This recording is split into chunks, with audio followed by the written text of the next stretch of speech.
আজকের ভিডিওতে এমন কয়েকটা সেটিংস দেখাবো যেগুলো হয়তো আপনি অনেক দিন ধরেই খুঁজছিলেন কিন্তু খুঁজে পাচ্ছেন না এবং এই সেটিংসগুলো কিন্তু বেশ কাজের। তো চলুন ঝটপট দেখিয়ে দিচ্ছি। আমাদের স্মার্টফোনগুলোতে এমন কিছু সেটিংস আছে যেগুলো বাই ডিফল্ট দেওয়া থাকে, মানে আপনি যখন একটা নতুন স্মার্টফোন কিনে এনে ব্যবহার করা শুরু করবেন তখন সেখানে সেটিংসগুলো করাই থাকবে। এখন আপনি যদি সেগুলো চেঞ্জ না করেন তাহলে কিন্তু ওগুলো ওই অবস্থায় থেকে যাবে। এখন আমরা বেশিরভাগ মানুষ আমাদের স্মার্টফোনগুলোর ডিসপ্লে লক করে ব্যবহার করি, তারপরেও দেখা যায় যে যখন কোনো নোটিফিকেশন আসে, মানে ধরেন মেসেঞ্জারে কেউ হয়তো আপনাকে মেসেজ পাঠিয়েছে কিংবা ইমোতে কিছু এসেছে কিংবা কেউ আপনাকে কল দিয়েছিল, আপনি ধরতে পারেননি, সেগুলো কিন্তু লক স্ক্রিন থেকেই দেখা যাচ্ছে এবং পড়া যাচ্ছে।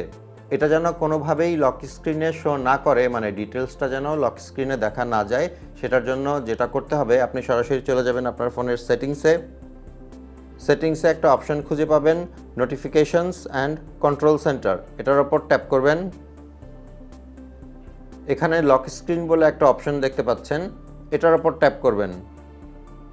এখানেই লক স্ক্রিনের নোটিফিকেশন ফরম্যাট কি হবে সেটার একটা অপশন আছে। এখানে যে ফরম্যাট অপশনটা আছে এটার উপর ট্যাপ করবেন।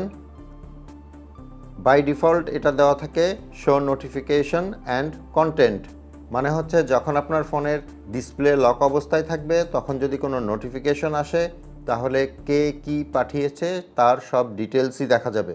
2 নম্বরে যেটা আছে show notifications but hide content, এটা যদি আপনি সিলেক্ট করে দেন তাহলে আপনার কিসের নোটিফিকেশন সেটা শুধু শো করবে, মানে মনে করেন SMS এসছে কিংবা কল এসছিল কিংবা ইমো অথবা মেসেঞ্জার থেকে কেউ মেসেজ পাঠিয়েছিল সেটা দেখা যাবে, বাট কি মেসেজ পাঠিয়েছিল কিংবা কোন নাম্বার থেকে কে কল করেছিল এগুলো কিন্তু লক স্ক্রিনে আর শো করবে না। সো এই 2 নাম্বার যে অপশনটা আছে show notifications but hide content, এটা সিলেক্ট করে দিবেন। এটা কিন্তু খুব ইম্পর্ট্যান্ট একটা সেটিংস, মানে আপনি আপনার ফোনটা লক করে হয়তো কোথাও গিয়েছেন, তখন যদি কোনো একটা ইম্পর্ট্যান্ট কোনো ইনফরমেশন আপনার ফোনে আসে, মানে SMS এর মাধ্যমে কিংবা মেসেঞ্জার, ইমো, ভাইবার যেভাবেই হোক না কেন, অন্য কেউ কিন্তু সেটা দেখে নিতে পারতো, বাট এখন থেকে আর পারবে না। এরপর চলে যাচ্ছি 2 নম্বর যে সেটিংসটা আছে সেটার ব্যাপারে। সাধারণত আমাদের ফোনটা যখন লক অবস্থায় থাকে, আপনারা যদি স্ক্রিনটা একটু খেয়াল করেন, আমি যদি আমার ফোনটা লক করে দেই এবং ওপর থেকে লক অবস্থায় যদি কন্ট্রোল সেন্টারটাকে স্লাইড করি তাহলে কিন্তু আমি কন্ট্রোল সেন্টারটা এখানে পাচ্ছি, মানে আমার ফোনটার লক অবস্থায় থাকলেও যে কেউ যদি আমার ফোনের ওপর থেকে নিচের দিকে স্লাইড করে তাহলে এই কন্ট্রোল সেন্টারটা চলে আসবে এবং সে চাইলে ফোনটা মিউট করতে পারে, মোবাইল ডেটা অফ করে দিতে পারে, এয়ারপ্লেন মোডে নিয়ে যেতে পারে, মানে মোট কথা আরও অনেক কিছুই করতে পারে।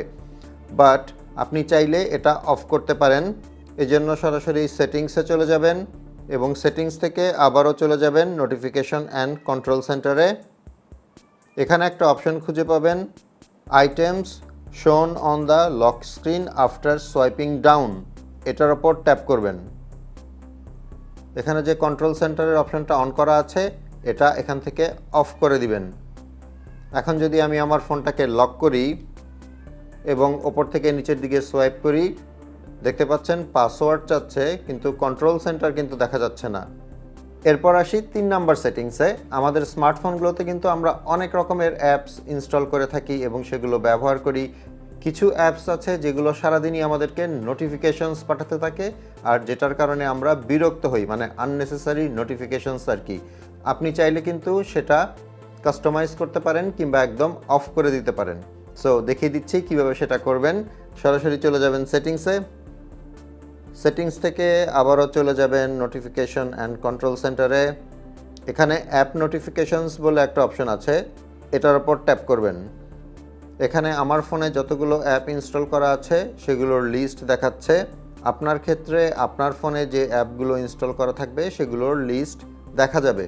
এখন এক্সাম্পলের জন্য আমি গুগল ক্রোমের ওপর ট্যাপ করছি, যেহেতু সারাদিনই আমার কিন্তু গুগল ক্রোম থেকে অনেক নোটিফিকেশনস আসে। এখানে এরকম অনেক অপশন দেখতে পাবেন যেগুলো অন করা আছে।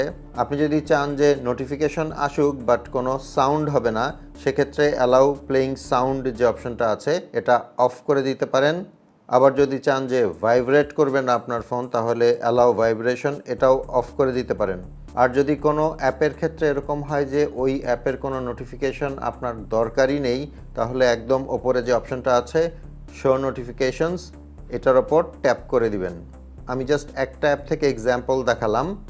আপনি আপনার ইচ্ছে মতো আপনার অ্যাপ লিস্টের যে কোনো অ্যাপের ক্ষেত্রেই এই কাজটা করে নিতে পারেন।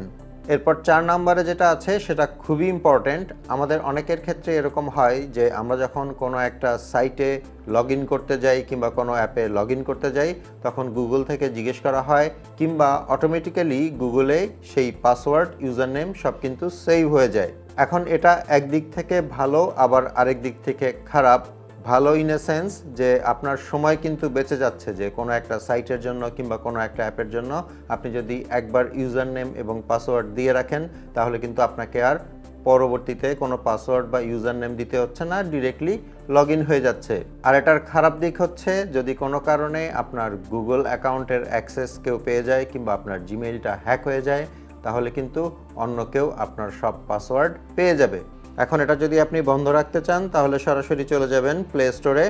প্লে স্টোরের ওপরে যেখানে প্রোফাইল পিকটা থাকে এখানে ট্যাপ করবেন এবং এখানে আপনার ফোনে যে জিমেইলটা দিয়ে লগ ইন করা আছে সেটা শো করবে এবং তার নিচেই আছে গুগল অ্যাকাউন্ট, এটার ওপর ট্যাপ করবেন এবং ওপরে কয়েকটা অপশন দেখতে পাচ্ছেন, এখান থেকে বের করবেন সিকিউরিটি। এই সিকিউরিটির ওপর ট্যাপ করবেন। এখন এখান থেকে একদম নিচের দিকে চলে যাবেন। এখানে একটা অপশন দেখতে পাচ্ছেন পাসওয়ার্ড ম্যানেজার, এটার ওপর ট্যাপ করবেন। আমার এখানে কিছু সাইটের নাম দেখতে পাচ্ছেন, কারণ এই সাইটগুলোর জন্য আমি কিন্তু অটো সেভ পাসওয়ার্ড যে অপশনটা আছে সেটা অন করে রেখেছি।